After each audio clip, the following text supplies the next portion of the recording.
Big boss ಮನೆಯಲ್ಲಿ ಇವ್ರು ಹೇಳ್ದಂಗೆ ಹೌದು ತುಂಬ ಸಾಫ್ಟಾಗೂ ಇದ್ದೆ, ಬಟ್ ಲಾಸ್ಟಲ್ಲಿ ಪಾಪ ಹೋಗಿ ಇವ್ರ ಜೊತೆನೇ ಜಗಳ ಆಡ್ಬಿಟ್ಟೆ ಕೋಪ ತೋರಿಸೋದಕ್ಕೆ.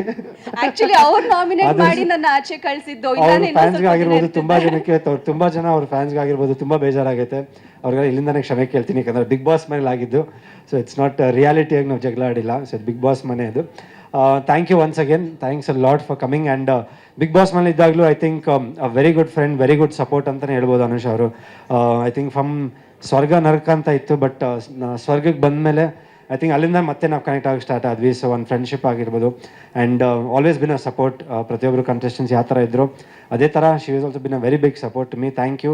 ಆ್ಯಂಡ್ ಸಿನಿಮಾ ಬಗ್ಗೆ ನೀವು ಹೇಳಿದ್ರಿ ತಲ್ವಾರ್ದು ನಿಮ್ಗೆ ಇಷ್ಟ ಆಯಿತು ಲುಕ್ಕು ಅಂತ. ಸೊ ಐ ಥಿಂಕ್ ಇಲ್ಲಿಂದ ಐ ಥಿಂಕ್ ಒಂದು ಆ್ಯಕ್ಷನ್ ಪ್ಯಾಕ್ಟ್ ತಲ್ವಾರು ರಿಲೀಸ್ ಆಗ್ತಾ ಇದೆ February 7th. ನೀವು ಹೇಳ್ದಂಗೆ ಹೋಪ್ಫುಲಿ ನಂಗೆ ಒಂದು ಡಿಫ್ರೆಂಟ್ ಇಮೇಜು